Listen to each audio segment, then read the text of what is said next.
भ्रुकुटी में जगती ज्योति, इससे हर एक दीप जगा दो,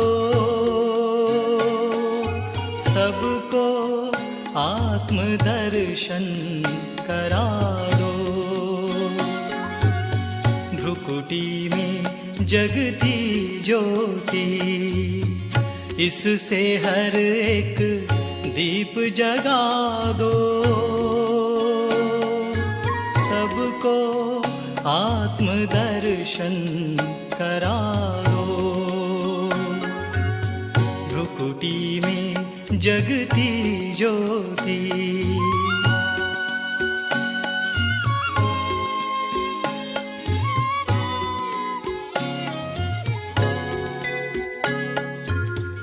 ये देह है सबका स्नेही, इसमें छिपा है लाल विदेही।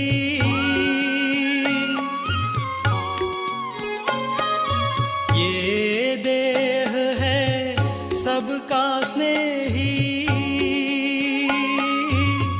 इसमें छिपा है लाल विदेही। इसका परिचय सबको करा दो, भ्रुकुटी में जगती ज्योति, इससे हर एक दीप जगा दो, सबको आत्मदर्शन करा दो। भ्रुकुटी में जगती ज्योति।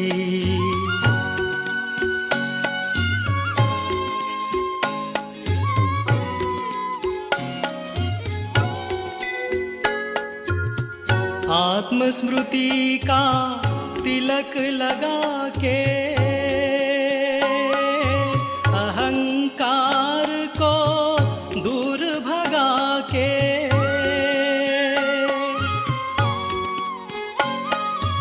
आत्मस्मृति का तिलक लगा के, अहंकार को दूर भगा के, ज्ञान का अमृत सबको पिला दो। भ्रुकुटी में जगती ज्योति, इससे हर एक दीप जगा दो, सबको आत्मदर्शन करा दो। भ्रुकुटी में जगती ज्योति।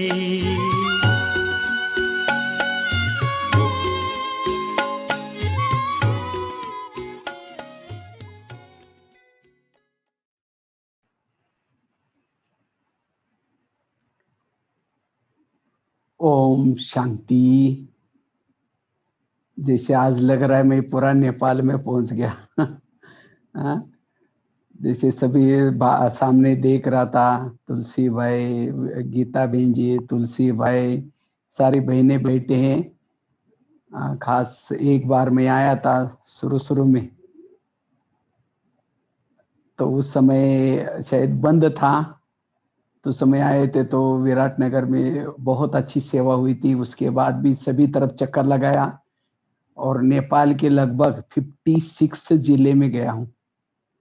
56 जिले, चाहे पूर्व से लेकर के पश्चिम तक सभी तरफ सेवाएं की है। तो नेपाल तो बहुत ही बाबा का अच्छा स्नेह करने वाले, सब बहुत अच्छा पुरुषार्थी बच्चे हैं बाबा के। तो आज का बहुत सुंदर विषय है, हम अपनी स्थिति को निर्विघ्न और शक्तिशाली कैसे बनाएं।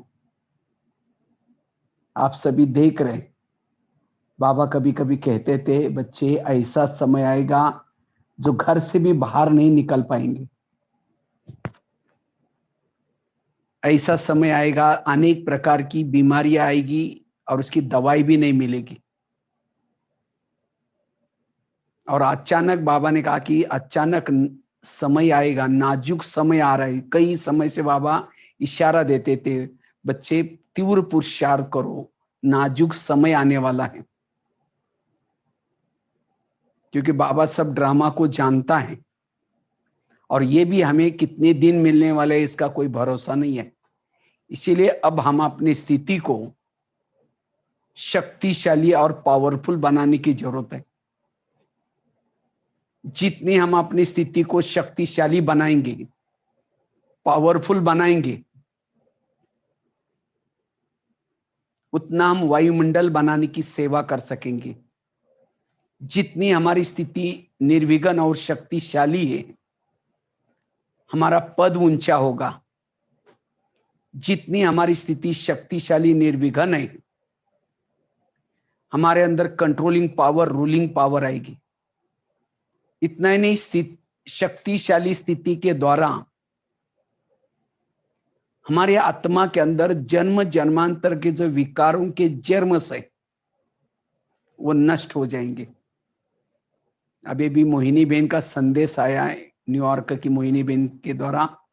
बाबा ने कहा कि अब जो माया है, कमजोरी के रूप में आत्मा के अंदर जो कमजोर संस्कार है उसके तरफ से वार कर रहे हैं। लेकिन ये कमजोर संस्कार कब आते? जब हमारी स्थिति कमजोर हो जाती है। इसलिए स्थिति को शक्तिशाली बनाने का पुरुषार्थ करना है। जितनी हमारी स्थिति शक्तिशाली है, निर्विघ्न है, हम निरंतर योगी बन सकते हैं। तो संगम युग में जितना निरंतर योगी है उतना निरंतर सेवाधारी है। तो अपनी स्थिति को शक्तिशाली निर्विघ्न बनाने का हमें क्या पुरुषार्थ करना है अब? तो वर्तमान समय अनुसार में हमें अगर अपनी स्थिति को शक्तिशाली निर्विघ्न बनाना है, विशेष 4 बातों का पुरुषार्थ करना है। क्योंकि अब हमारे पास समय बहुत कम है और इस कम समय में हम ज्यादा अगर प्राप्ति करना चाहते हैं, स्वयं का परिवर्तन करना चाहते हैं, तो 4 बातों के ऊपर आज से अंडरलाइन करना है। तो सबसे पहली बात है, अगर स्वयं को निर्विघ्न बनाना है, स्वयं को शक्तिशाली बनाना है, उसके लिए अशरीरी स्थिति में रहने का पुरुषार्थ, विधेय स्थिति, निराकारी स्थिति में रहने का पुरुषार्थ करना है। क्योंकि जितना हम अशरीरी स्थिति में रहते हैं, विधेय स्थिति में रहते हैं, उतना हम निर्विघ्न और शक्तिशाली बन सकेंगे। क्योंकि इस स्वरूप में टिकने से हम सदा ही बाप दादा के साथ कंबाइंड रहते हैं। जितना हम अशरीरी स्थिति में रहते हैं, विधेय स्थिति में रहते हैं, निराकारी स्वरूप में टिके रहते हैं, उतना बाबा के साथ कंबाइंड रहते हैं। जितना इस स्वरूप में हम टिके रहते हैं, हमें अति इंद्रिय सुख मिलता है। और जिनको ये अति इंद्रिय सुख मिलता है, उसको कुछ पाने की, कुछ देखने की, कुछ सुनने की कोई भी तमन्ना नहीं रहती। जन्म जन्मांतर की आत्मा की प्यास बुझ जाती है। अंदर से गीत निकलता है, पाना था सो पा लिया, मुझे कुछ नहीं चाहिए।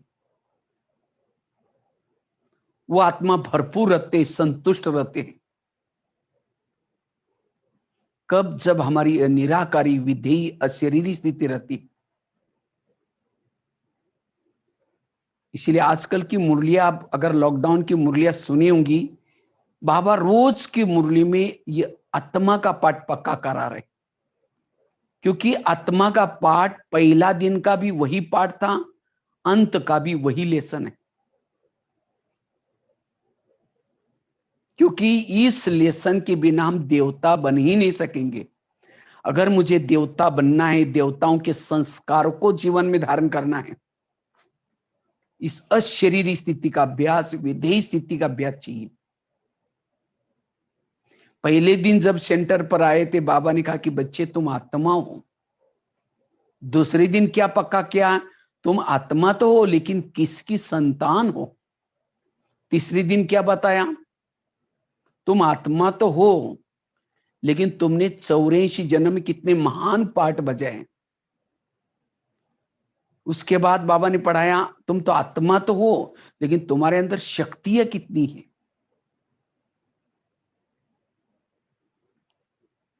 इसलिए हम कोई साधारण आत्मा ही नहीं है। ये आत्मिक स्मृति में रहना, वास्तव में कलयुग क्यों आया? हम देह भान में आने के कारण आया। सतयुग कब आएगा? जितना हम निराकारी विधेयी अशरीरी स्थिति में रहेंगे उतना सतयुग आएगा। बाबा परम धाम से क्यों आए हैं? हमें अशरीरी बनाने के लिए आए हैं, विधेयी बनाने के लिए आए हैं। और 20 का जो बाबा का ज्ञान है, चाहे कर्मों का ज्ञान, ड्रामा का ज्ञान, जो हुआ अच्छा ये ज्ञान, ये सारा ज्ञान है अशरीरी बनने के लिए, विधेयी बनने के लिए। देह भान हमारे जीवन की सभी समस्याओं का जड़ है। आज कईयों की समस्या मेरे पुराने संस्कार जागृत होते हैं।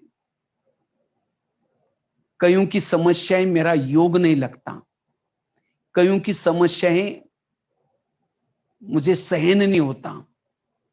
कईयों की समस्याएं मुझे किसी की दोष दिखते हैं। तमाम सारी प्रश्न के उत्तर है, समस्याओं का कारण है देह का भान। जब हम देह के भान में आते हैं समस्या पैदा होते हैं। इसीलिए इस अशरीरी की स्थिति की हमें धून लगानी है। जब राम रावण का युद्ध चलता है, राम रावण का एक सिर काटता है, सिर कट जाता है, दोबारा जुड़ जाता है। उसके बाद दूसरा काटता है, फिर भी जुड़ जाता है। रावण और हंसता रहता है। विभीषण आकर के उसके कान में एक बात सुनाई, कहता है ये ऐसा नहीं मरेगा, उसके नाभि में तीर लगाओ। जब नाभि में तीर लगा रावण मर गया। इसी तरह आज हम भी कोई 10 साल से, कोई 20 साल से, कोई 40 साल से रावण के गले काट रहे। कभी काम का गला काटते हैं, 2-3 महीने के बाद फिर जुड़ जाता है। क्रोध काट देते, दोबारा जुड़ जाता है। तो वास्तव में रावण के गले काटने का आधार है नाभि अर्थात देह का भान। जब तक देह भान को नहीं छोड़ेंगे काम का गला नहीं कटेगा, क्रोध का नहीं कटेगा। हमारे अंदर कितने भी कमजोर संस्कार हो, कैसे भी विकार हो, अगर उसको परिवर्तन करना है उसका आधार है ये अशरीरी स्थिति, विधेयी स्थिति। देह भान विकारों का गेट है। जब तक इस गेट को नहीं खत्म करेंगे तब तक विकार जीत नहीं बनेंगे। इसलिए अभी दशहरा आने वाला है, दशमी आप लोग टीका लगाते, बड़ा बड़ा टीका लगाते, 5 उंगली लगा करके लगाते। तो ये अशरीरी का टीका, विधेयी स्थिति का टीका लगा दो। और इस स्थिति का अभ्यास, इस शॉर्टकट का पुरुषार्थ है। कम समय में ज्यादा प्राप्ति का पुरुषार्थ है। क्योंकि अंतिम समय के पेपर 1 सेकंड के पेपर होंगे और उस 1 सेकंड के पेपरों में पास होने के लिए बहुत काल का यह अशरीरी विधेयी स्थिति का अभ्यास चाहिए।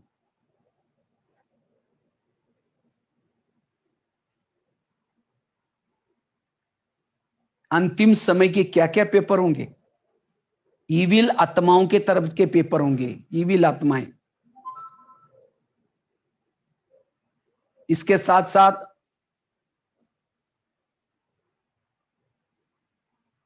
पुराने संस्कार के तरफ के पेपर होंगे।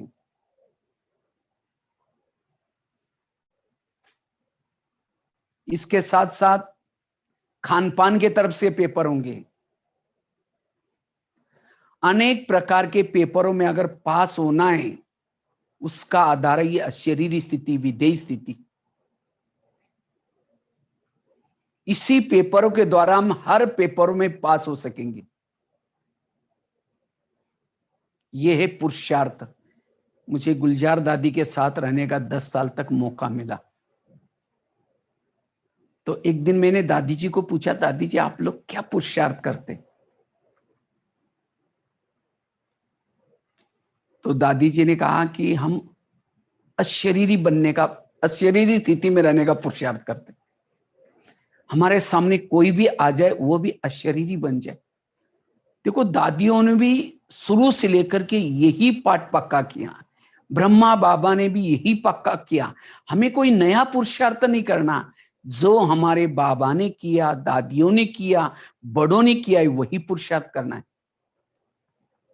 नहीं तो आजकल तो फेसबुक में, व्हाट्सएप में ऐसे ऐसी कोई चटपटी बातें आ रही, लेकिन हम मूल जो लेसन है उन बातों को भूल रहे।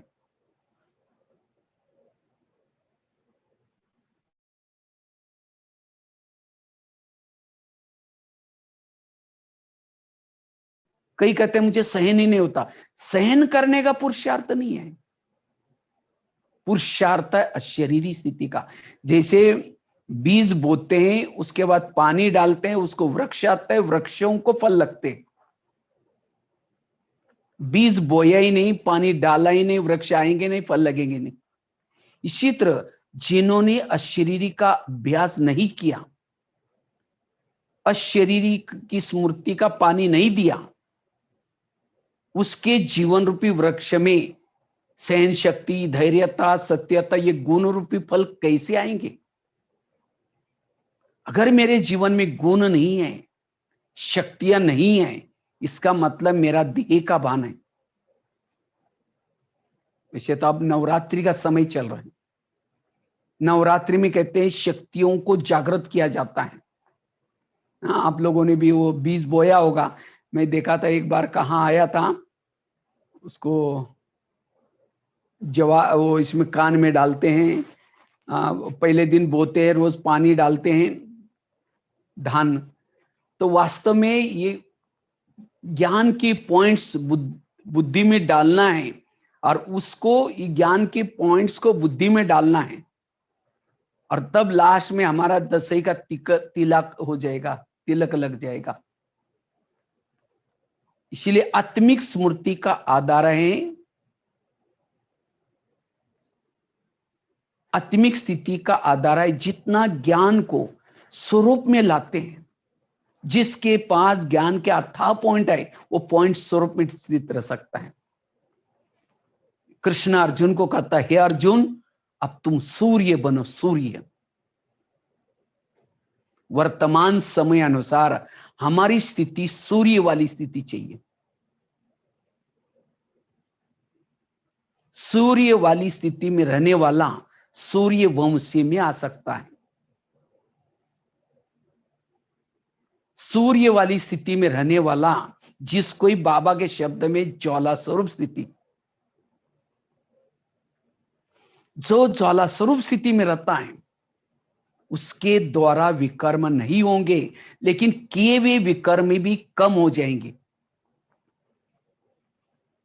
वो निरंतर सेवादारी है, निरंतर योगी है, कर्म कर रहा है, योग लगा हुआ है, रास्ते में चल रहा है, योग लगा हुआ है, रात को सोया, योग लगा हुआ है, निरंतर उसका समय सफल हो रहा है।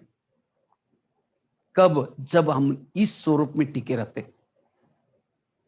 बाबा कहता है मेरा तुम्हारे से बहुत प्यार है, और इस प्यार के खातिर मैं परम धाम छोड़ करके अपना रूप बदल करके तुम्हारे पास आया, और तुम्हारे पास आकर के घंटों घंटों बैठ करके, रात रात बैठ करके सृष्टि के आदि मध्य अंत का ज्ञान सुनाया। आप कौन है उसका ज्ञान बताया, आप क्या क्या थे सारा ज्ञान मैंने बताया। ये मेरा तुम्हारे से प्यार था। अब तुम्हारा मेरे साथ प्यार है, तुम भी मेरे पास आकर के बैठो, घंटों तक बैठो। बाबा ने कहा कि कई बच्चे परम धाम में जाकर के बैठना चाहते हैं, लेकिन ज्यादा समय बैठ नहीं पाते। क्यों? अपना रूप नहीं बदलते। इसलिए रूप बदल करके बैठो, अशरीरी होकर के बैठो। तब परम धाम में टिक सकेंगे। और इससे हम शक्तिशाली बन सकेंगे। शिव बाबा प्यारा क्यों है? वो निराकारी स्थिति में रहता है, विधेयी स्थिति में रहता है, इसलिए वो क्षमा का सागर है, वो शांति का सागर है, वो आनंद का सागर है, क्यों? वो विधेयी स्वरूप में रहता है। इसी तरह बाबा के समान अगर मुझे बनना है, मुझे भी इस स्वरूप में टिकने की जरूरत है।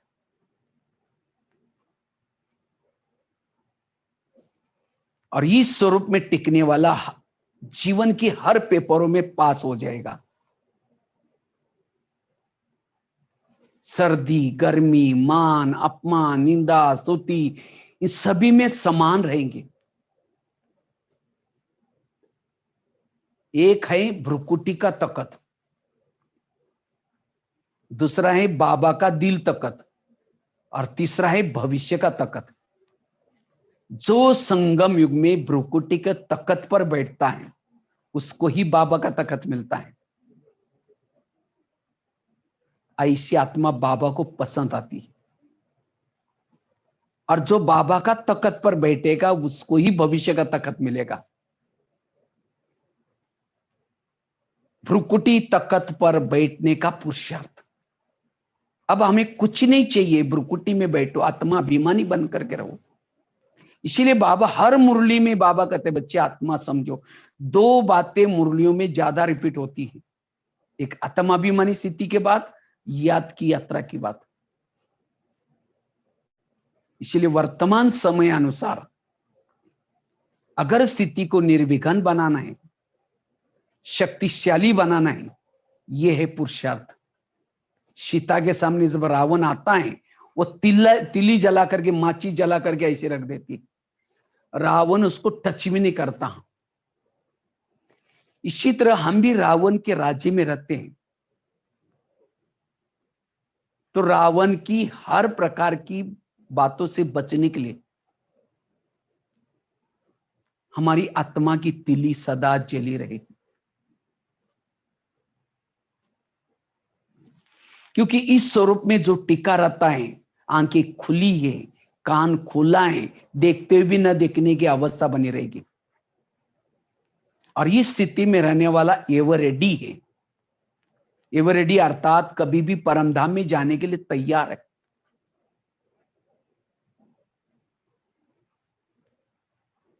इस स्वरूप में टिकने वालों के अंदर कंट्रोलिंग पावर, रूलिंग पावर आती है।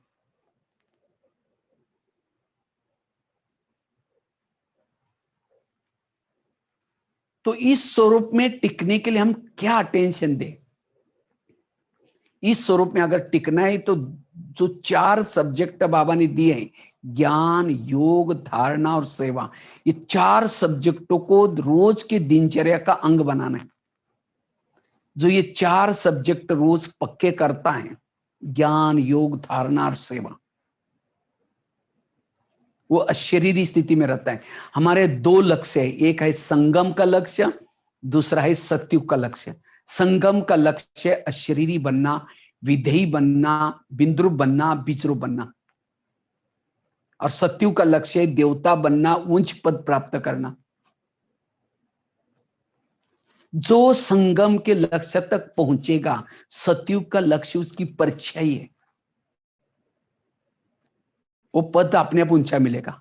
इसलिए हमें संगम के लक्ष्य का पुरुषार्थ करना, अशरीरी बनने का, विधेयी बनने का। और उसका आधार है ये 4 सब्जेक्ट।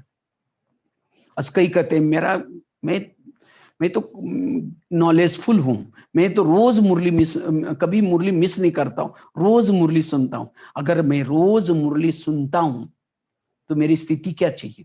निराकारी, अशरीरी। अगर मुरली सुनने के बाद फिर भी मेरी स्थिति अशरीरी, विधेयी नहीं है, मुरली सुनने तक है, धारणा में नहीं है। जितना नॉलेज के स्वरूप बनेंगे उतना निराकारी स्थिति बनेगी। कई कहते हैं हम रोज योग करते, रोज अमृत वेला करते, नुमा शाम का करते हैं, रोज योग। अगर हम योग करते, मेरी स्थिति निराकारी, अशरीरी स्थिति चाहिए। अगर योग करने के बाद फिर भी मेरा अशरीरी विधेयी स्थिति नहीं है। इसका मतलब योग केवल बैठने तक था, मन बुद्धि परम धाम के बजाय कहीं और भटकी। ध्यान में भी बैठने के बाद चेक करो कि मेरा ध्यान कहाँ है। कई कहते हैं मैंने जब से ज्ञान में आया हूं मेरी सारी धारणाएं पक्की हैं, मैं बाहर का भोजन नहीं खाता हूं, पवित्रता की धारणा मेरी पक्की है। अगर धारणा पक्की है तो मेरी स्थिति क्या चाहिए? निराकारी अशरीरी। ये धारणाएं भी बाबा ने जो भी बताए आत्माभिमानी बनने के लिए। कई कहते मैं जब से आया खूब जीवन में सेवाई की, बहुत सेवाई की जाती, दुआएं लेने के लिए, खुशी के लिए, और इसी दुआओं से खुशी से अशरीरी स्थिति बनती है। अगर सेवा करने के बाद फिर भी मेरी निराकारी अशरीरी स्थिति नहीं है, वो सेवा नाम मान शान के लिए, दिखावटी के लिए थी। ये 4 सब्जेक्ट अशरीरी विधेयी बनने के लिए। जैसे बिल्डिंग बनाई जाते हैं, फाउंडेशन मजबूत डाला जाता है। अगर फाउंडेशन कच्चा है तो भूकंप आएगा, आंधी तूफान में बिल्डिंग गिर जाएगी। इसी तरह हमारी 84 जन्मों की बिल्डिंग बन रही और उसका फाउंडेशन है ये निराकारी अशरीरी स्थिति।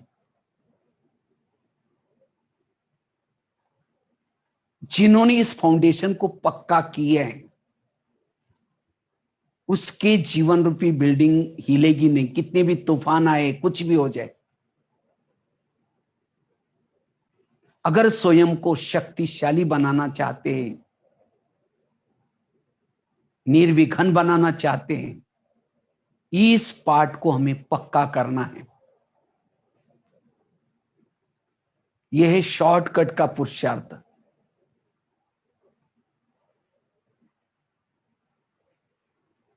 अगर इसकी मेहनत नहीं की, बाकी और बातों में हमें मेहनत लगेगी।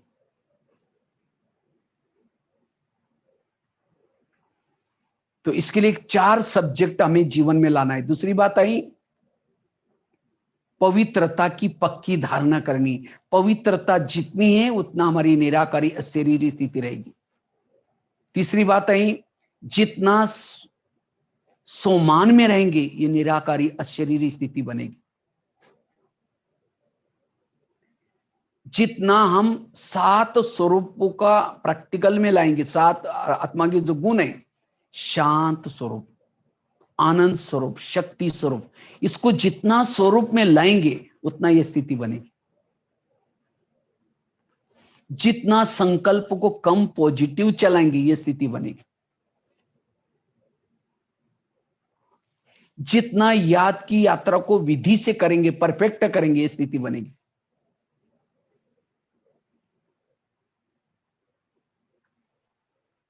तो इसलिए इस स्थिति का हमें पुरुषार्थ करना है। अगर ये स्थिति का पुरुषार्थ करेंगे हमारे जीवन की समस्याओं का समाधान होगा, कारणों का निवारण होगा। इससे हम सदा खुश रहेंगे। इस स्वरूप में टिकने वालों के इर्द गिर्द में गुण और शक्तियां रहती हैं।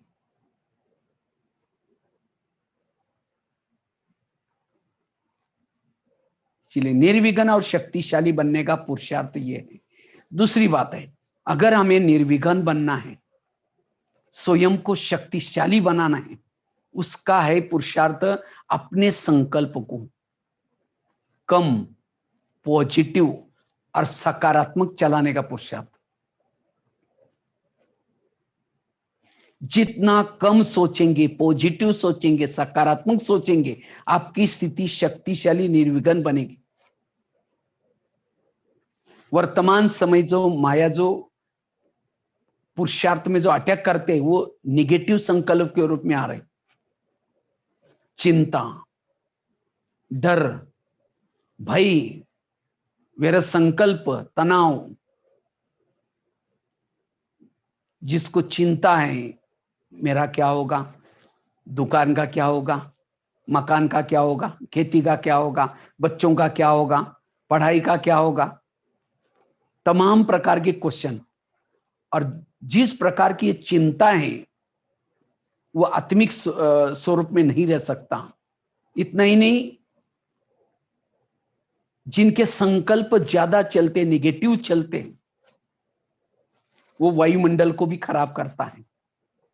हमारा काम है प्रभु का चिंतन करना, और प्रभु का काम है भक्तों के जीवन में, बच्चों के जीवन में जो समस्या आता है उसका समाधान करना। लेकिन हम क्या करते हैं? चिंता करते। जब चिंता करते तो बाबा को लगता है अच्छा शायद मेरे पर इसका विश्वास नहीं है कि मैं भी इसकी नैया पार लगा सकता हूं, तो फिर बाबा की मदद नहीं मिलेगी। इसलिए हमारा काम है, प्रभु ने जो मुझे काम दिया है प्रभु चिंतन करने का, जो समस्या के समय, विघ्नों के समय, परिस्थिति के समय प्रभु चिंतन करता है, वही समस्या, वही प्रॉब्लम, वही तूफान उसके लिए तोहफा बन सकते हैं, उसके उन्नति का आधार बन सकते हैं। इसलिए संकल्प नहीं चलाना है। जो भविष्य की सोचता है वर्तमान को खराब करता है, और जिसका वर्तमान खराब उसका भविष्य और भूतकाल भी खराब। इसलिए चिंता करने के बजाय प्रभु चिंतन करो, अपने संकल्प शक्ति को बचाओ। वैसे कहते हैं आजकल जो बीमारी हो रहे, जैसे कोरोना की बीमारी आई, कहते कोरोना की बीमारी से बचने के लिए ह्यूमैनिटी पावर चाहिए थी। जिनकी इम्यूनिटी पावर कम है वो बीमारी का प्रभाव उसके पर पड़ता है, और इम्यूनिटी पावर कम होने का कारण चिंता, डर, भय। इसलिए कहते भी है जिसका पाँव गरम, पेट नरम, दिमाग ठंडा, वहां डॉक्टर आने की जरूरत नहीं। पाँव को गरम रखो, पेट को नरम रखो और दिमाग को ठंडा रखो। लेकिन आजकल उल्टा होता है, पाँव रहते हैं ठंडे और दिमाग रहता है गरम, क्योंकि निगेटिव सोच। इसलिए पॉजिटिव रहना, निश्चिंत रहना, बेफिक्र बादशाह होकर के रहना।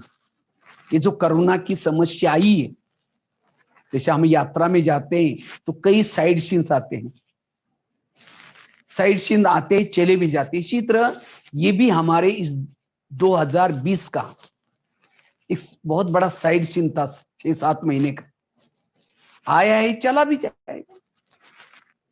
इसलिए निश्चिंत होकर के हमें क्या करना है? पुरुषार्थ करना है, व्यर्थ नहीं सोचना। संकल्पों को बचाना। जिसके संकल्प में स्थिरता है, जो पॉजिटिव रहता है, वही वायुमंडल बनाने की सेवा कर सकता है।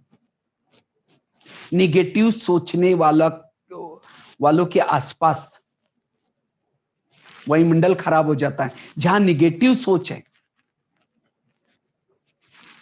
वहां लक्ष्मी वास नहीं कर सकती, वहां बरकत नहीं हो सकती, पानी के मटके भी सूख जाते हैं, वहां शांति नहीं हो सकती। इसलिए व्यर्थों से बचना, स्वयं को बचाना, क्योंकि अब हमारी रिटर्न जर्नी है, सबको वापिस जाना है। हमने इस धरती पर आकर के प्रकृति के साथ कुछ हिसाब किताब बनाए। हमें तो प्रकृति ने सतयुग से लेकर के अब तक कितने अच्छे अच्छे शरीर दी, कितना अच्छा अच्छा भोजन दिया, कितना अच्छा अच्छा वायुमंडल दिया, लेकिन हमने प्रकृति का दुरुपयोग किया, आंखों का दुरुपयोग किया, कान का दुरुपयोग किया, मन का दुरुपयोग किया, तो प्रकृति के अंदर गुस्सा है, और इसीलिए बीमारी के रूप में, प्रॉब्लम के रूप में ऐसी आई की बात। हमारी प्रकृति के साथ हिसाब किताब है। इतना ही नहीं, लोगों के साथ भी हमारी कुछ हिसाब किताब है। और जब ये हिसाब किताब सामने आते हैं तब हमारे संकल्प चलते हैं, मैं तो इसके रास्ते में कभी जाता नहीं, मैंने इसका कुछ बुरा किया नहीं, फिर भी ये मेरे साथ ऐसा क्यों करता है। टाली कभी एक हाथ से नहीं बजती, टाली के लिए 2 हाथ चाहिए। अगर कोई व्यक्ति मेरे साथ ऐसा वैसा करता है, इसका मतलब मैंने भी कभी किया था। और जब तक हिसाब किताब चुकता नहीं करेंगे, वापिस कोई भी परम धाम में नहीं जा सकता। और हिसाब किताब चुकता करने के लिए बाबा ने 3 तरीके रखे हैं। एक, योग तपस्या करके अपने हिसाब को चुकता करो, चाहे प्रकृति के हिसाब किताब, चाहे व्यक्तियों के साथ के हिसाब किताब। अगर योग नहीं करेंगे तो सहन करो, प्रकृति की बीमारी आएगी, लोगों के प्रॉब्लम आएगी, उसको खुशी से सहन करना और उस व्यक्ति को दुआएं देना, हल्के रहना, हिसाब चुकते होंगे। अगर वो भी नहीं करेंगे तो आने वाले विकराल विनाश में जो समस्या प्रॉब्लम आएंगी उसमें भी दुख दर्द होगा, हिसाब चुकते होंगे। लेकिन वो हिसाब किताब चुकत करेंगे, पावन बनेंगे, मुक्ति में जाएंगे, जीवन मुक्ति में नहीं आ सकेंगे ऐसी आत्माएं। अगर मुझे जीवन मुक्ति में ऊंच पद प्राप्त करना है, तपस्या से विकर्म कम करने, अगर सहन करके करेंगे तो भी जीवन मुक्ति में जाएंगे, लेकिन ऊंच पद मिलेगा नहीं। और विनाश में जो चुकत करेगा वो मुक्ति में जाएगा, द्वापर कलयुग में आएगा। इसलिए कितनी भी बातें आएगी, परिस्थिति आई, और ही बाबा को कहो थैंक यू बाबा, आज बहुत सारे हिसाब किताब चुकते थे, होते पूरे हो गए। समझो चलते चलते किसी ने गाली दी तो क्या सोचा, अच्छा इसका भी बहुत दिन का बाकी था, आज पूरा हो गया। संकल्प नहीं चलाना, इसलिए संकल्प को बचाना। एक शिष्य गुरुजी के पास जाता है, कहते गुरुजी मैं बहुत भक्ति करता हूं, दान करता हूं, पुण्य करता हूं, लेकिन मुझे कुछ अनुभव नहीं हो रहा है,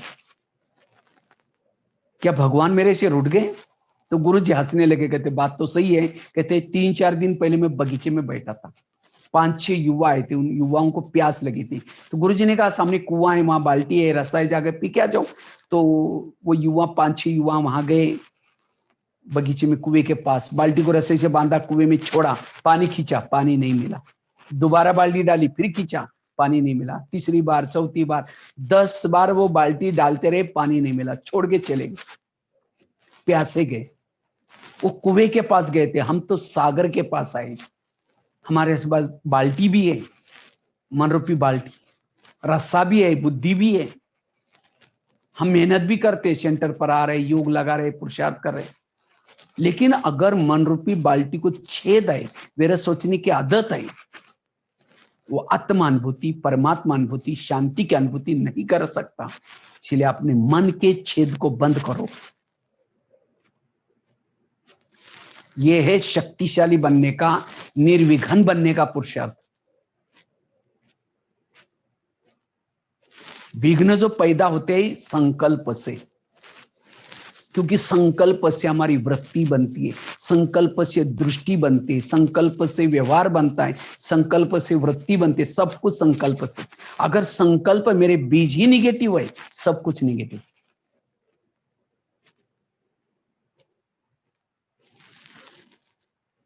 इसीलिए सदा पॉजिटिव रहना, जितना पॉजिटिव रहेंगे, रात को सोए हैं तो भी वाइब्रेशन फैलता रहेगा आगे चल करके। अभी महारथी किसको कहते हैं? जो अच्छे क्लासेस कराते हैं, जो धन की सेवा करते हैं, जो ज्ञान सुनाते हैं, उनको हम महारथी कहते हैं। आगे चल करके महारथियों की परिभाषा बदल जाएगी।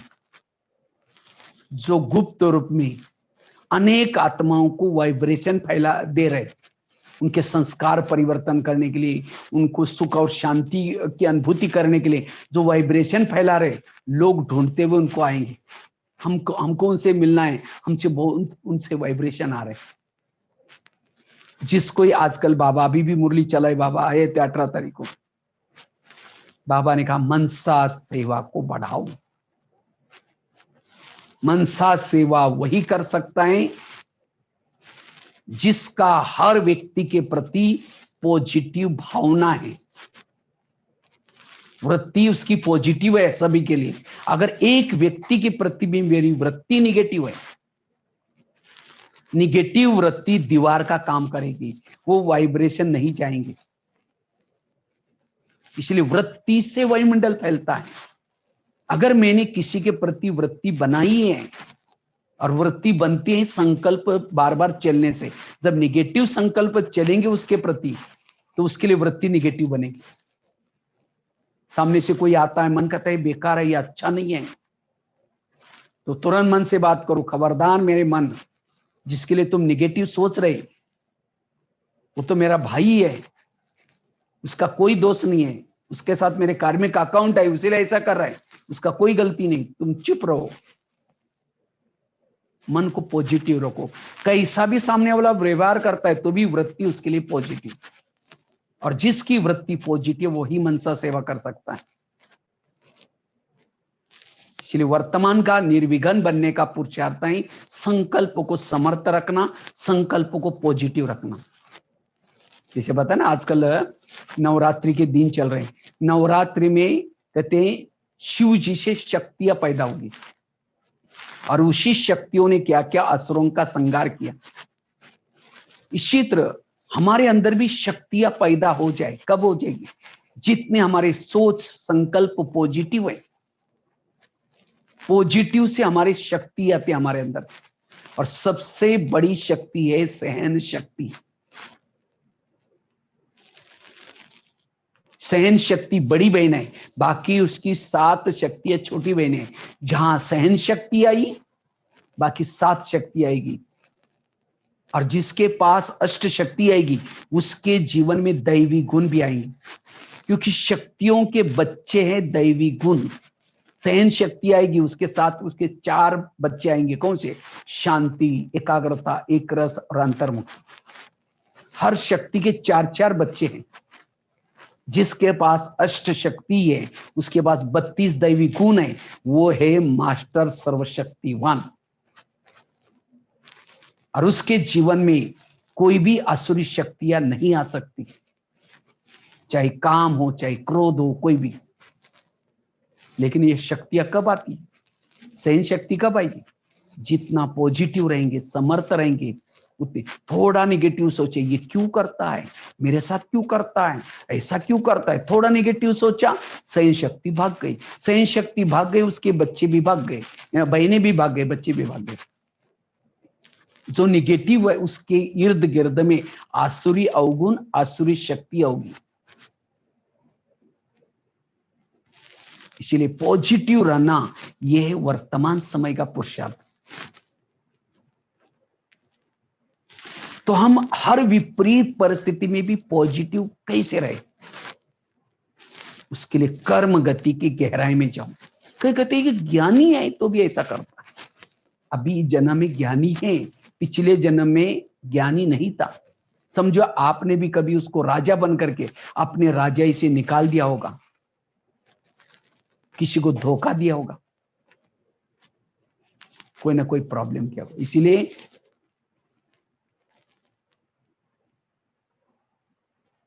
हर परिस्थिति में पॉजिटिव रहना, समर्थ रहना। एक व्यक्ति के प्रति भी हमारी निगेटिव भावना ना हो।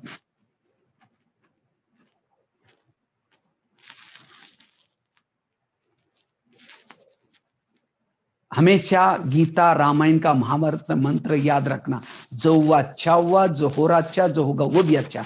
मेरे जीवन की हर घटना में कल्याण है। बच्चे ने गिलास गिराया, इतना गुस्सा करेंगे, तेरे को अक्ल नहीं, तुम कमा के लाओ तो पता चलेगा। गिलास था 10 रुपए का, गुस्सा करेंगे, हार्ट में प्रॉब्लम आएगा, 10 लाख रुपए का ऑपरेशन करना पड़ेगा। कितनी समझदारी। ग्लास गिराया कोई बात नहीं बेटा, क्योंकि ग्लास से भी महत्व की मेरे संकल्प है। इसलिए संकल्प को बचाओ। जो संकल्प को बचाता है उसकी संकल्प से सिद्धियां होगी। जो सोचेंगे वो होगा। सत्युग का पूरा कारोबार संकल्प से चलता है, और जिसके संकल्प निगेटिव है उसकी स्थिति कमजोर है।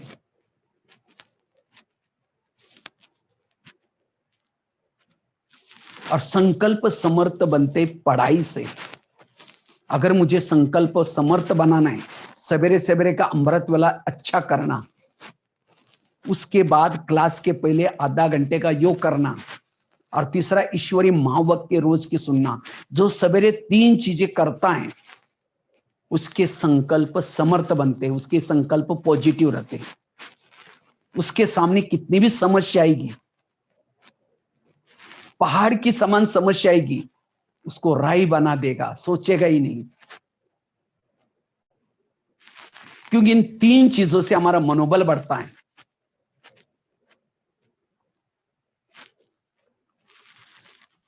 इसीलिए अपने संकल्प को समर्थ रखने का पुरुषार्थ।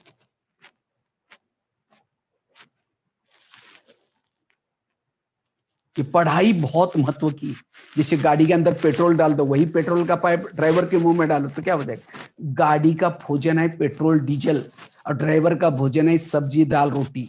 इसी तरह शरीर गाड़ी है, इसका भोजन है सब्जी दाल रोटी, और इसका जो ड्राइवर आत्मा, इसका भोजन है ये पॉजिटिव विचार ज्ञान मुरली। इसीलिए बाबा ने अभी लेटेस्ट जो मुरली में काम, मुरली को मिस नहीं करना, मुरली मुरली मुरली, क्योंकि मुरली आत्मा का भोजन है। आज टीवी खोलो निगेटिव, किसी के बाद जाकर के बैठो निगेटिव, हर जगह पर निगेटिविटी है।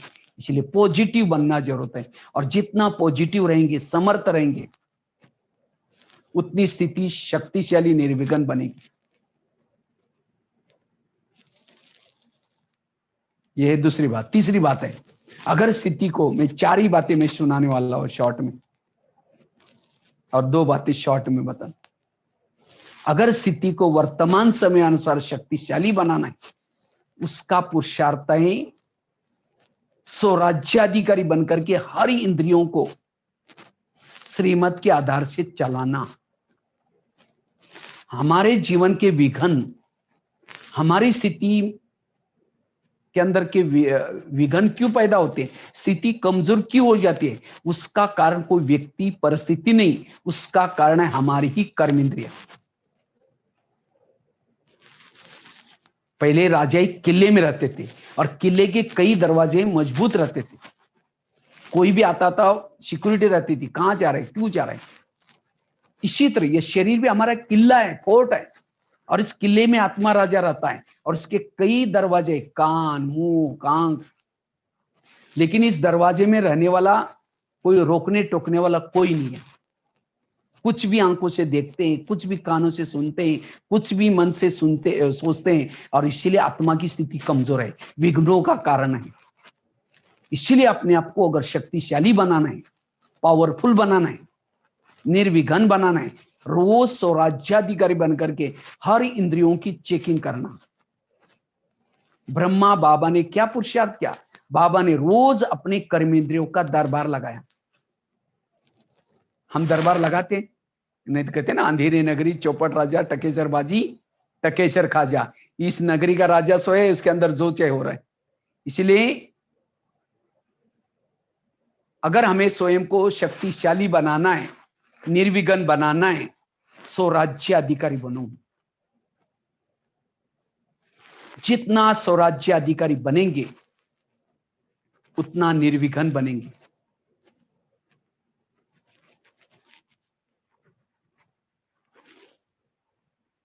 इस माया के युद्ध में केवल अकेले आत्मा ज्ञान में चलने से विजय नहीं बनेंगे, उसके लिए कर्मेंद्रिय भी ज्ञान में चलती रहेगी। बाबा कहता है चैरिटी बिगिंस एट होम, अपने अपने घर को सुधारो। घर मतलब लौकिक नहीं, इस शरीर आत्मा का घर है। क्या इस घर में रहने वाले ज्ञान में चलते सभी? कभी अभी लॉकडाउन था, इस लॉकडाउन के दरमियान कहते घर में रहो, परिवार के साथ रहो, परिवार से बातें करो। इसी तरह हमें भी इस लॉकडाउन में क्या करना है, इस शरीर रूपी घर में रह करके अपनी इंद्रियों से बातें करो। ये हमारे परिवार वाले हैं, कान से बातें करो, आंखों से बातें करो, और उनको जितना माया के विपरीत भड़काएंगे, जब तक इस कर्मेंद्र के अंदर विकारों के प्रति नफरत नहीं आएगी, तब तक माया जीत नहीं बन सकेगी। कर्मेंद्र के अंदर विकारों के प्रति आकर्षण है तो माया आएगी। इसीलिए जैसे कृष्ण रथ में जब बैठता है, पहले घोड़ों को प्यार करता है, थपथपाता है। क्यों? अगर घोड़ों को प्यार नहीं करेगा, वही घोड़े लेके जाकर के उसको दुर्योधन के सामने गिरा देंगे, पराजय हो जाएगी। इसी तरह हमारे भी घोड़े कौन से? ये कर्मेंद्रिया। इसीलिए रोज इनसे बातें करो। कैसे बातें करनी है? रोज अमृत वाला योग के बाद क्या करो, 5 मिनट के लिए कर्मेंद्र से बातें करो। नहीं तो कहते ना, अंधेरी नगरी चौपट राजा टकेसर भाजी टकेसर खाजा, इस नगरी का राजा सोए, उसके अंदर जोचे हो रहे, आंधा पीस रहे और कुत्ता बैठ कर उसको खा रहे। अंधे को लग रहा है मैंने बहुत पीसा। इसी तरह हम पुरुषार्थ करें, अमृत वाले उठ रहे, मुरली सुन रहे, योग लगा रहे, और सारा दिन कर्मेंद्रिय उसको गवा रहे। हमें तो लगता हम तो बहुत दिन से ज्ञान में चल रहे हैं, हम बहुत पुरुषार्थ किया, लेकिन जमा कुछ भी नहीं। इसलिए स्वराज्य अधिकारी बनने का पुरुषार्थ है, इससे हमारी स्थिति निर्विघ्न बनेगी और शक्तिशाली बनेगी। ये है सो परिवर्तन, और इसी परिवर्तन से हमें भविष्य का पद मिलने वाला है। इसी परिवर्तन के आधार से राजा बनने वाले हम। ऐसे नहीं कि हम कितना साल से ज्ञान में चलते हैं, हमने मम्मा बाबा को देखा ही नहीं देखा, उसका मैंने इस कर्मेंद्रियों पर शासन कितना किया। जिसका कर्मेंद्रिय पर शासन है उसको कहे कि माता बड़ी अच्छी है, ये भाई बहुत अच्छा है। अच्छा है मतलब क्या? उसका इंद्रियों पर शासन है, और जिसका इंद्रियों पर शासन है उसके इर्द गिर्द में गुण और शक्तियां होंगी। यह है वर्तमान समय का पुरुषार्थ। अगर हमने सेवाई बहुत की, प्रजा बहुत बनाई, लेकिन आप अपने आप से अगर हार गए, हारी कहेंगी। इसीलिए अपने आप को शक्तिशाली बनाना,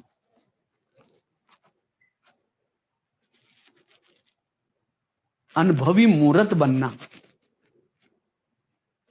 इसीलिए कैसे बातें करें? रोज सवेरे अमृत वेला के बाद कान से बातें करो। हे मेरे कान, तुम मेरे इस राज्य की शान हो, अगर तुम ना होते तो मैं ईश्वरीय महावाक्य कैसे सुनता। इसीलिए हे कान, तुम्हारा बहुत बहुत धन्यवाद।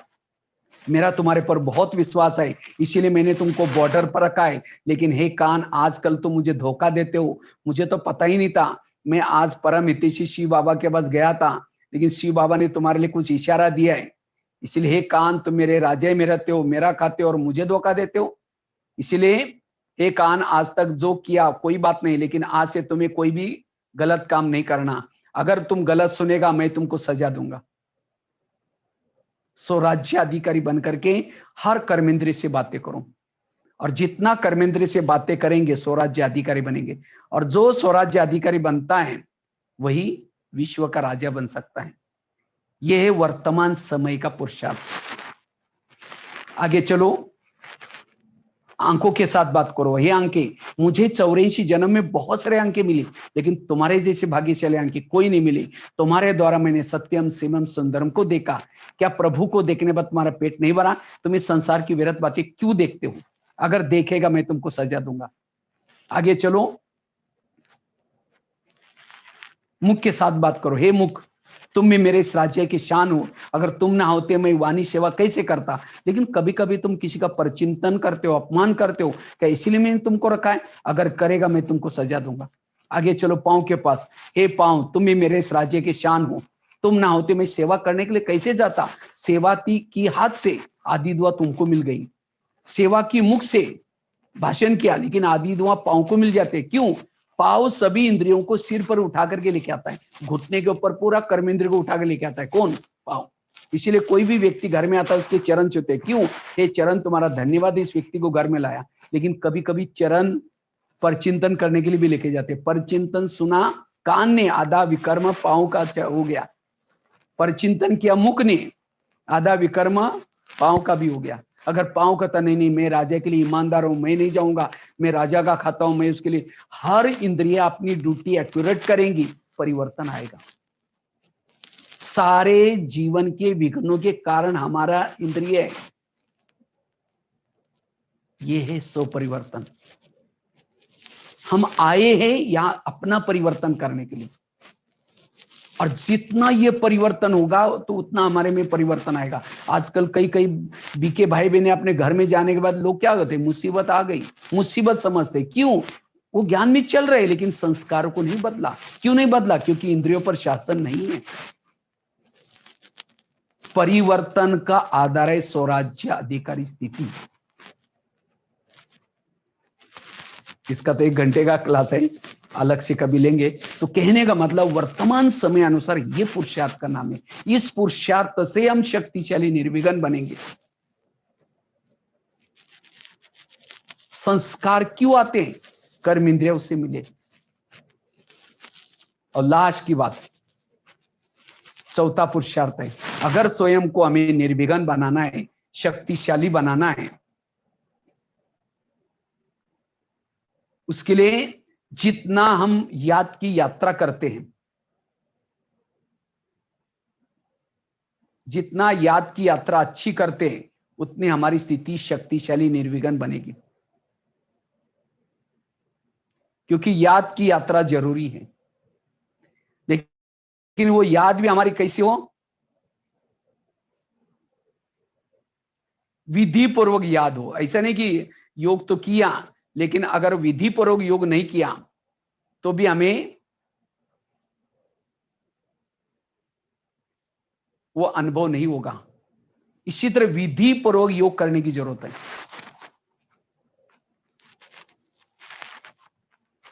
क्योंकि विधि पूर्वक योग करने से हमारी आत्मा की बैटरी चार्ज हो जाती है, हम शक्तिशाली बन सकेंगे, निर्विघ्न बन सकेंगे। कई तो योग में बैठते हैं लेकिन मन कहीं और है, बुद्धि कहीं और जा रहे, और इसमें योग के लिए बुद्धि का काम बहुत ज्यादा है। जिन्होंने बुद्धि को समझा उसके लिए योग बहुत सहज है।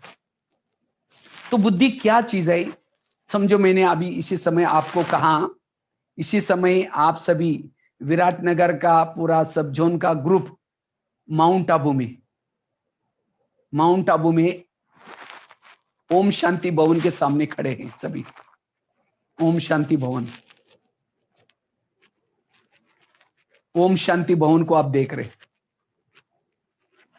बैकग्राउंड में पहाड़ी है, दो साइड पर दो योगी के चित्र हैं, सफेद कलर की बिल्डिंग है। ओम शांति भवन देखने के लिए जा रहे हैं आप लोग। जाते ही अंदर एक वरांडे में बहुत सुंदर सौर का मॉडल रखा हुआ है, उसको देख रहे। उसके बाद ओम शांति भवन देख करके आप नीचे शांतिवन में आए। ओम शांति भवन देख करके आप पांडवन में शांति स्तंभ देखने के लिए गए, शांति स्तंभ, शांति स्तंभ देख रहे हैं।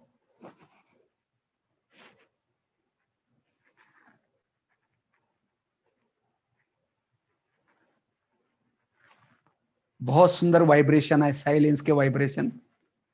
उसके बाद दो चक्कर लगा करके अब धीरे से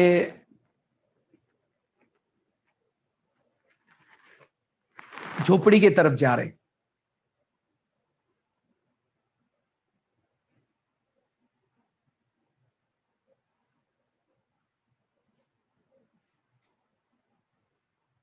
जैसे झोपड़ी के पास गए उसके बाद बाबा के कमरे में आए। बाबा के कमरे में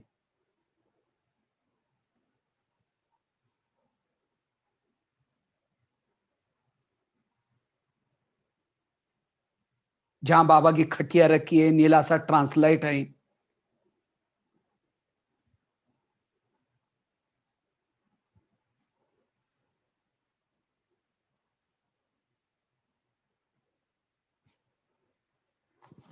वहां से आप लोग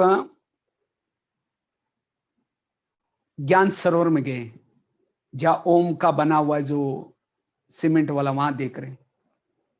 वहां से आप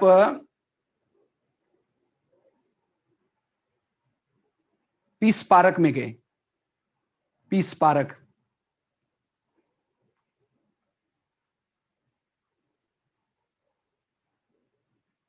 वहां जो ओम का बना हुआ है, वहां से गुरु शिखर की तरफ देख रहे।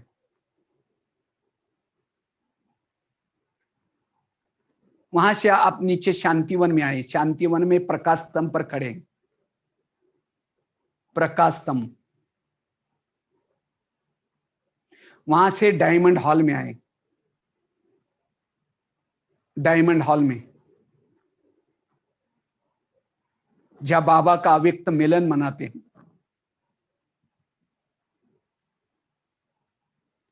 वहां से तपस्या धाम गार्डन में गए।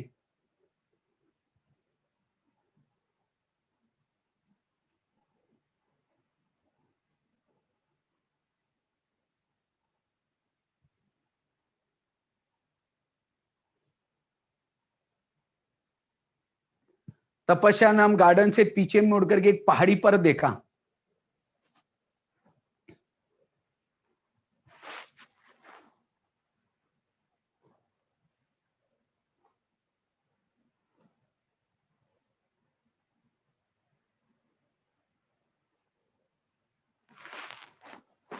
जहां ओम शांति लिखा है, सब दिखाई पड़ा। देखो आप लोग अभी बैठे थे कहाँ? विराटनगर में बैठे हैं, अपने घरों में बैठे हैं, कई तो सेंटर पर बैठे हैं, कई फिदिम में बैठे हैं,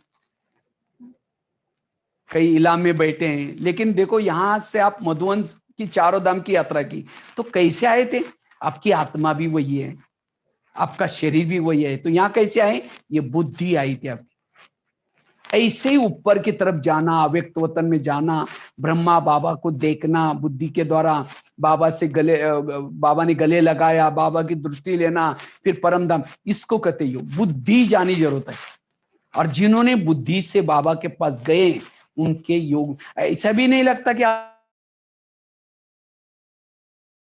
योग लगता है तब तो सेंटर पर आते हैं, योग लगता है तब तो जाकर सफेद ड्रेस पहनते हैं, तब जाकर मुरली सुनने के लिए आते हैं, अमृत वाला उठते हैं, नियम पर चलते हैं।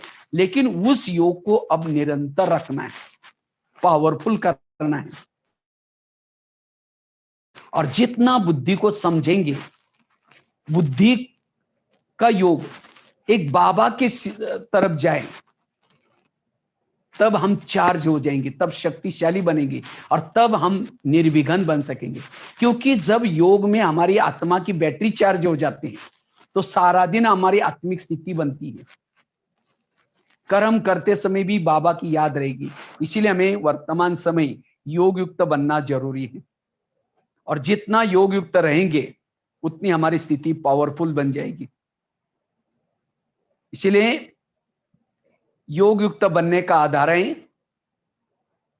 स्वयं की स्थिति।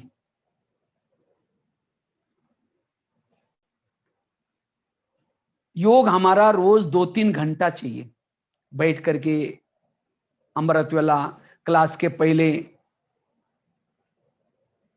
जैसे आजकल मोबाइल को चार्ज करते हैं, मोबाइल को चार्ज कैसे करते हैं? प्लग के पास लाकर रखते हैं, दोनों तारे प्लग में डालते हैं, फिर चालू करते हैं, तब जाकर के मोबाइल की बैटरी चार्ज है। इसी तरह आत्मा को चार्ज करना। लेकिन योग करते समय आपको कोई भी व्यर्थ बातें याद ना आए।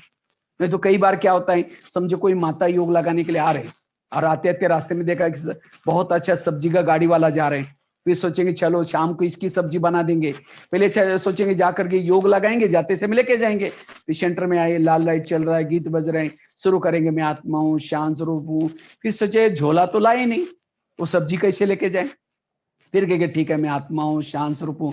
फिर सोचेंगे गैस के ऊपर जो दूध रखा था शायद उसको बंद किया या ऐसा चल रहा है। फिर कहेंगे ठीक है मैं आत्मा हूँ, शांत स्वरूप हूँ। फिर सोचे कि घर में तो मेहमान आने वाला था, मैं सोचा उसके लिए सम बनाऊं, लेकिन सम के लिए तो मैदा तो है ही नहीं, सब्जी भी है ही नहीं, चलो सम के बजे कुछ और बना देंगे। फिर कहेंगे मैं आत्मा हूँ, वो लाल लाइट की सफेद लाइट होगी, योग का टाइम पूरा हो। सामने वाला बैठने वाला सोचेगा वाह इन्होंने आधा घंटा योग किया, लेकिन इनका योग कहाँ था?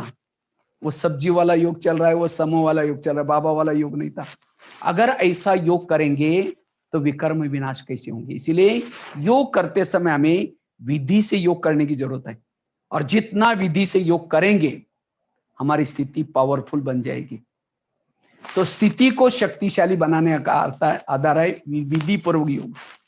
बाकी योग के बारे में और भी गहरी बातें हैं, लेकिन समय तो इतना तेजी से जा रहे हैं, तो अब हमें 15-20 मिनट योग करना है।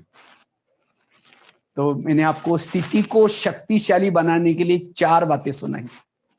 पहली बात सुनाई, अगर मुझे वर्तमान समय अनुसार, कई भाई बहन पूछते वर्तमान समय अनुसार हम क्या पुरुषार्थ करना चाहिए, तो वर्तमान समय अनुसार ये 4 बातों से ही हम शक्तिशाली बन सकते हैं, निर्विघ्न रह सकेंगे। क्योंकि जो अशरीरी बनता है उसको किसी के दोष दिखाई नहीं पड़ेंगे, उसकी गुण शक्तियां उसके पास रहेगी। इसीलिए अगर मुझे निर्विघ्न बनना है, ये अशरीरी विधेय स्थिति का अभ्यास, इससे हम अपनी कमजोरियों को परिवर्तन कर सकते हैं। मैं कोई क्लास नहीं किया, हमने खुद भी, जब मुझे याद है, वैसे तो मैं महाराष्ट्र में एक छोटे से गांव में जन्म हुआ, 11 साल स्कूल भी नहीं गया था। 11 साल के बाद स्कूल में गया, घर वालों ने मना किया स्कूल में जाने के लिए, अपने पास पैसा नहीं है। मैंने कहा बिना पैसे का पढ़ूंगा। मैं रद्दी से डायरी लाता था, पानी से धुलाई करके लिखता था। तो एक दिन आया, उसी रद्दी में ब्रह्मा कुमारी का किताब मिला, और उस किताब से ज्ञान में आए। मेरा बाबा के ऊपर पक्का विश्वास हुआ, निश्चय हुआ। 2 साल तक ऐसे किताब को पढ़ करके ज्ञान में चले। 2 साल के बाद बड़े शहर में पढ़ने के लिए गए थे, तो वहां एक ब्रह्मा कुमारी की गीता पाठशाला मिली। पहले दिन मैं वो गीता पाठशाला में गया था, मुरली चल रही थी, वो पूरी मुरली आत्मा के ऊपर थी। तो मुझे लगा शायद यहाँ का ये मेन लेसन है, मुख्य लेसन है। मैं बाहर आया, उसी दिन उसी समय वहां उस शहर में एक मेला चल रहा था। तो उस मेले में जाकर के मैंने अपने हाथ के ऊपर लिख दिया, मैं आत्मा हूं। ये लिखा हुआ, मैं आत्मा हूं। यहाँ भी लिखा हुआ, मैं आत्मा। हमने इस ज्ञान मार्ग में चल करके और कुछ नहीं किया, इस आत्मा का लेसन को पक्का किया। कहा मैं बकरी चराता था, पढ़ाई भी ज्यादा नहीं की। हमारे घर में तो 8-8 दिन स्नान भी नहीं करते थे।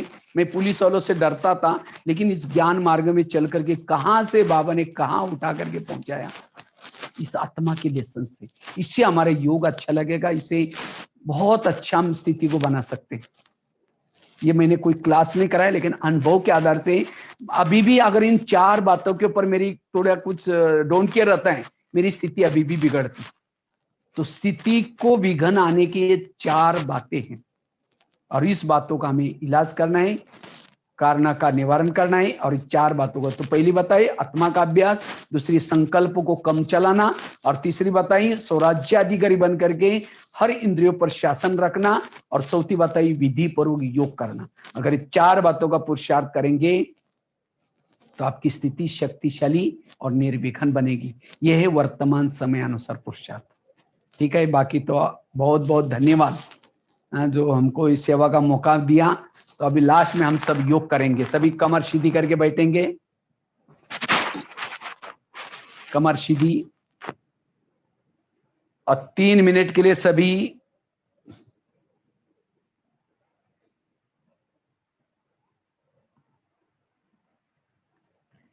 भ्रुकुटी में आत्मा के स्वरूप में स्थित रहेंगे सभी।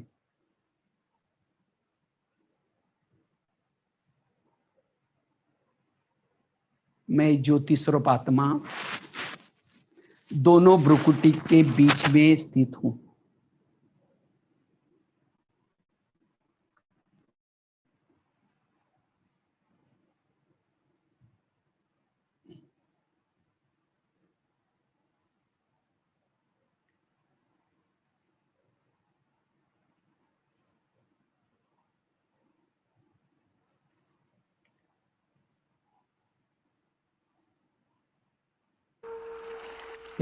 ये शरीर मेरा एक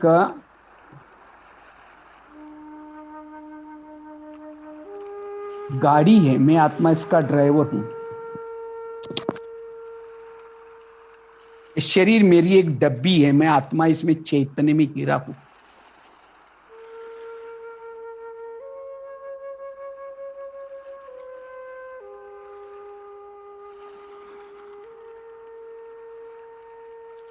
अब मेरी रिटर्न जर्नी है, मुझे वापिस जाना है।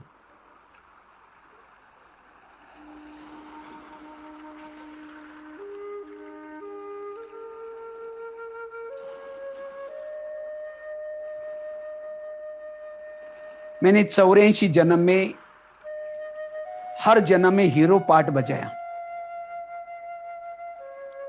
अब मेरी रिटर्न जर्नी है।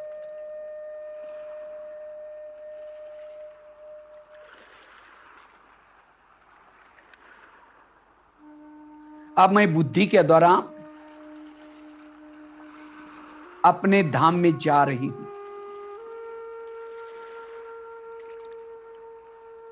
बादलों से भी पार।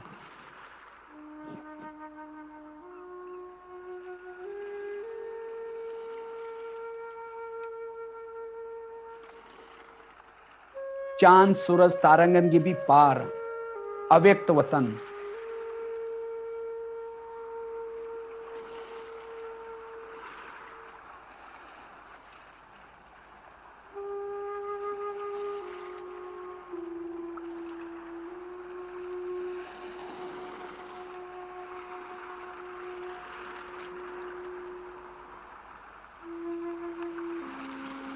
जहां फरिश्तों का राजा ब्रह्मा बाबा,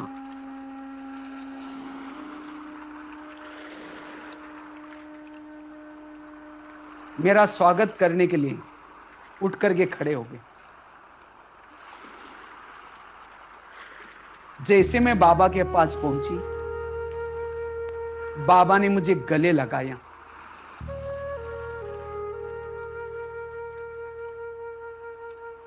गले लगाते मैं लाइट माइट की अनुभूति कर रही हूं।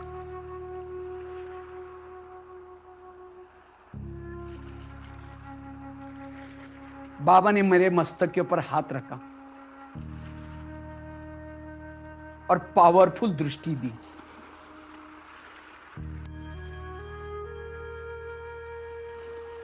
अब मैं लगन में मगन हूं।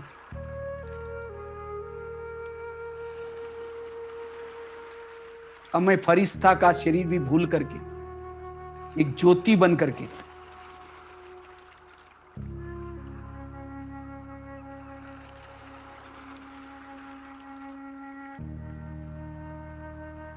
अपनी निराकरी दुनिया में जा रही हूं।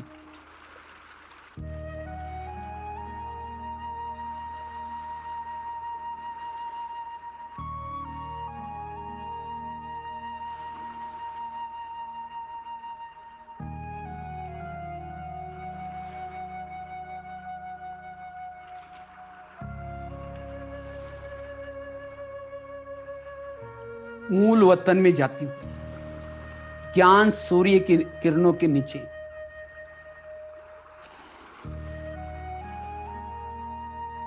जैसे मैं मूल वतन में परमधाम में बाबा के पास पहुंची, बाबा की वो शक्तिशाली किरणों से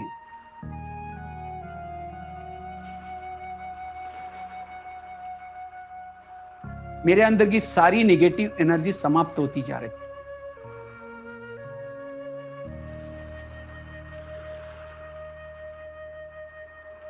मैं ऊर्जावान बनती जा रही हूं।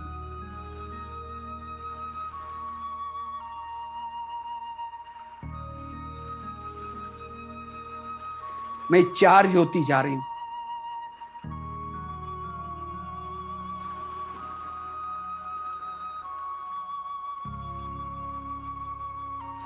जिस बाबा को दुनिया में मैं ढूंढती थी, उस बाबा को बुद्धि रूपी नेत्र से देख रही हूं। अब पलक होकर के देख रही हूं।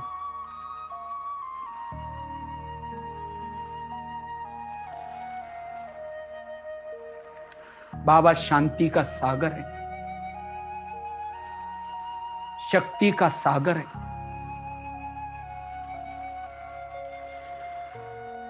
बाबा के सानिध्य में आने से मेरी आत्मा के जो भी विकारों के जर्म थे नष्ट होते जा रहे। मैं ऊर्जावान बनती जा रही हूं।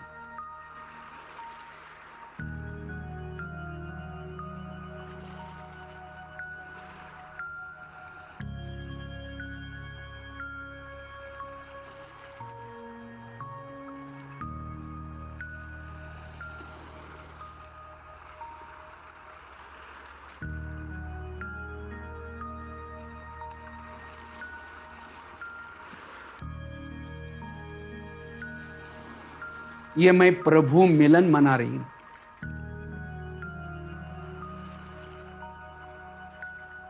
ज्वाला स्वरूप बनती जा रही हूं।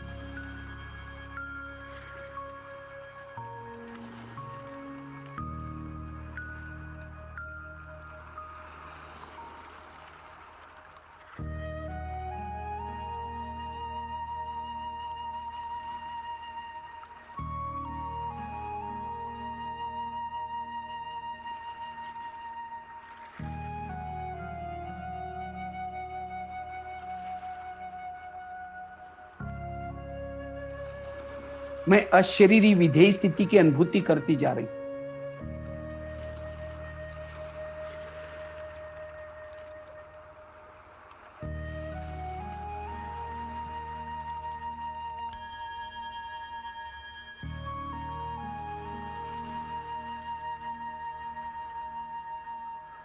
मेरी जन्म जन्मांतर की प्यास बुझती जा रही।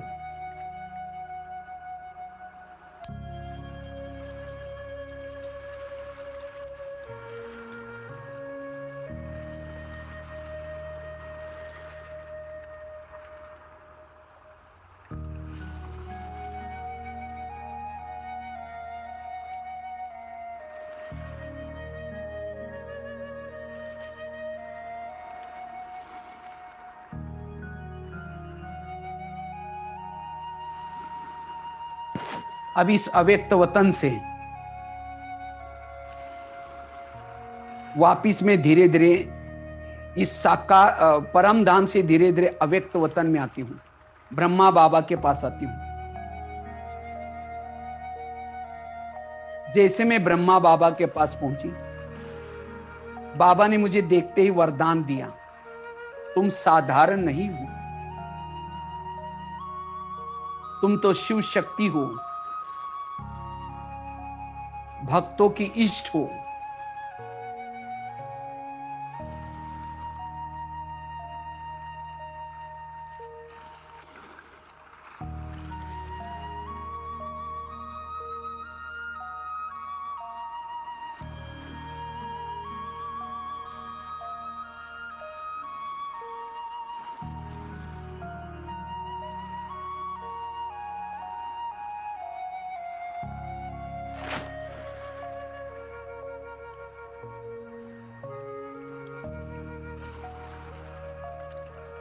क्या तुम्हें भक्तों की आवाज सुनाई नहीं पड़ती? कल पहले भी तुमने असुरों का संहार किया था।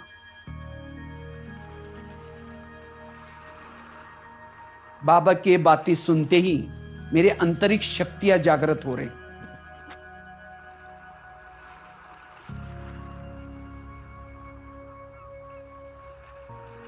बाबा ने मुझे असुरों का संहार करने के लिए ड्रामा की ढाल दिया,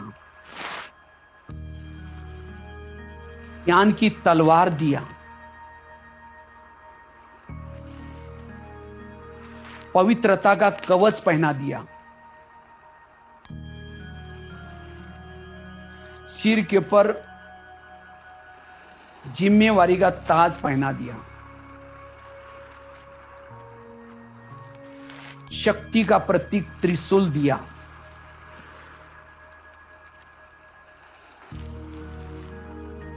मस्तक पर विजय का तिलक लगाते हुए कहा, मैं स्वयं शिव तुम्हारे साथ में हूं, तुम शिवमय शक्ति हो।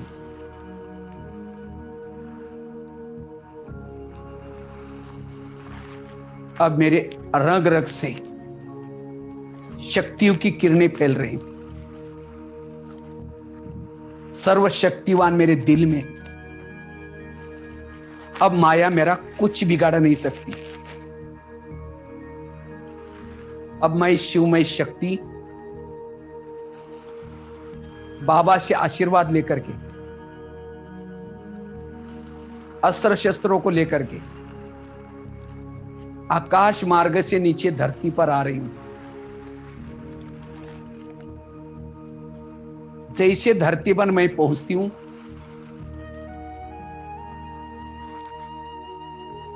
बाबा से प्राप्ति हुई शक्तियां वाइब्रेशन के द्वारा विश्व में फैला रही हूं। सबका भला हो जाए, सब विकारों से मुक्त हो जाए,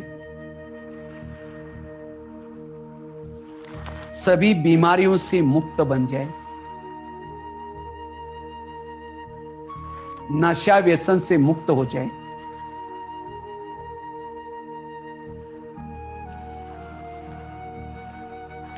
चारों तरफ वाइब्रेशन फैला रही हूं। अब मैं शिवमय शक्ति अपने अस्त्र शस्त्रों को साथ में लेकर के, सर्वशक्तिवान को दिल में बिठा करके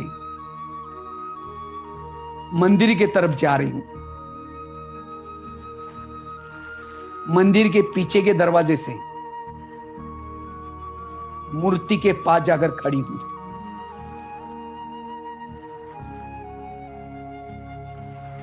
सर्वशक्तिवान पशुपतिनाथ से,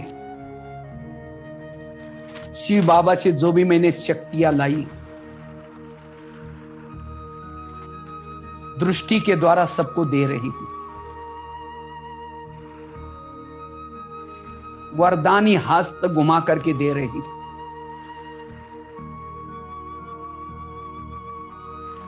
सभी को संदेश दे रही हूं। हे भक्तवत्स, जिस प्रभु को तुम लोग ढूंढ रहे हो वो भोलेनाथ इस धरती पर आ चुका है।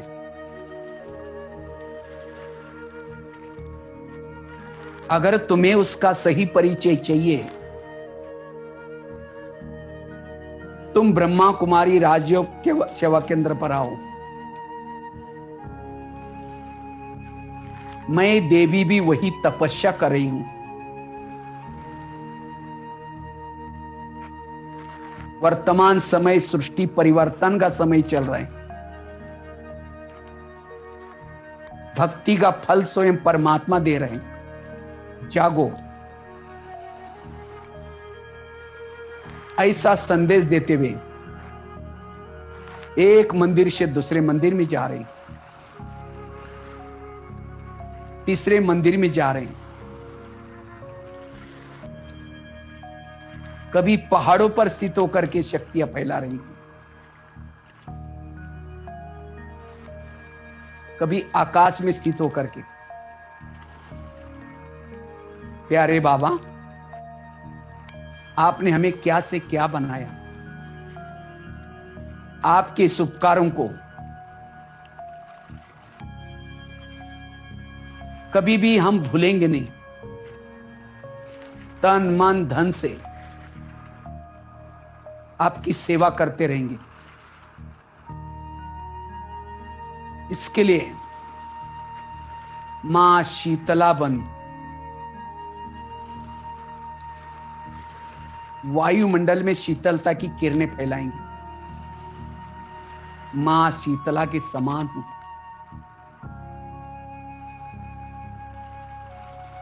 मां दुर्गा के समान हूं। सभी के दुर्गुण हरने की सेवा करूंगी।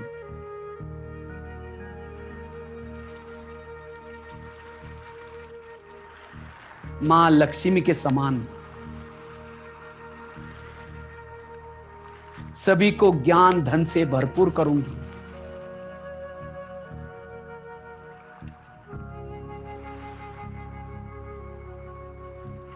मां संतुष्टि के समान सभी को संतुष्ट करूंगी।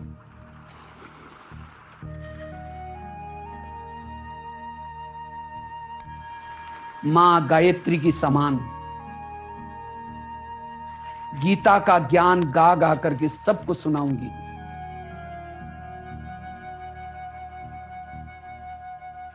मां उमा के समान सभी के अंदर उमंग उत्साह भरूंगी।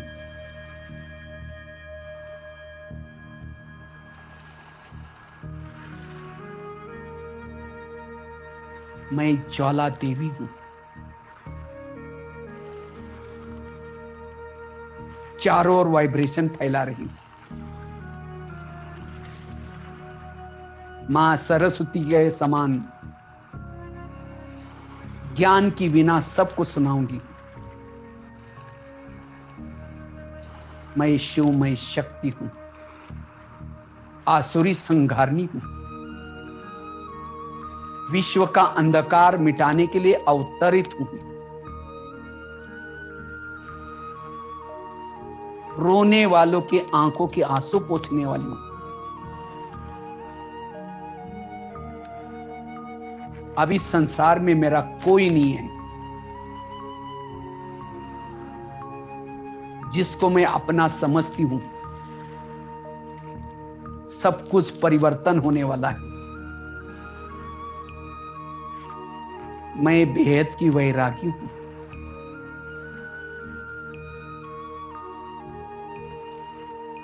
अब मैं शिव शक्ति अपने अस्त्र शस्त्रों को समेट करके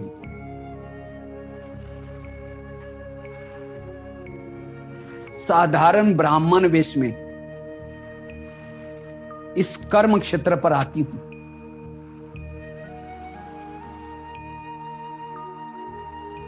मैं शिव, मैं शक्ति हूं।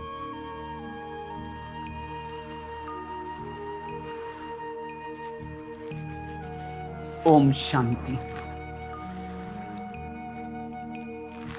तो इस तरह से नवरात्रि चल रहे हैं, अभी भी और मुझे 4-5 दिन बाकी हैं। तो इस स्वरूप में सभी को रहना है। मैं शिव शक्ति हूं, ऐसा नहीं कि ये केवल माता बहनों का सम्मान है, ये भाइयों का भी सम्मान है, क्योंकि आत्मा के रूप में सभी शक्ति है, शिव साजन है।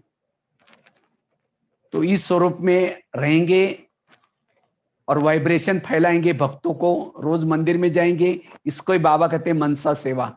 तो कैसे हम योग में विजन बनाए, आत्मिक स्मृति में रहे, फिर धीरे धीरे अव्यक्त वतन में गए, फिर उसके बाद धीरे धीरे परमधाम में गए, परमधाम से शक्तियां ली, फिर अव्यक्त वतन में आए, बाबा ने अस्त्र शस्त्र दिया, उसके बाद फिर धरती पर आए गोले पर, उसके बाद मंदिर में गए।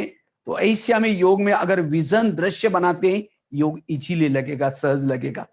तो इस तरह से ये सोमान का अभ्यास करेंगे, ठीक है। इसी के साथ साथ गीता बहन जी को बहुत बहुत धन्यवाद। ओम शांति। परम पिता शिव की शिव शक्तियाँ गई,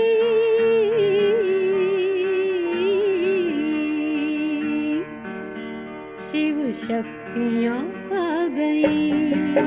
धरती पे शिव शक्तियाँ आ गई, धरती पे शिव शक्तियाँ आ गई। घर घर में होती है जिनकी पूजा, घर घर में होती है जिनकी पूजा, चेतन में वो देवियाँ आ गई, चेतन में वो देवियाँ आ गई, शिव शक्तियाँ आ गई। धरती पे शिव शक्तियाँ आ गई।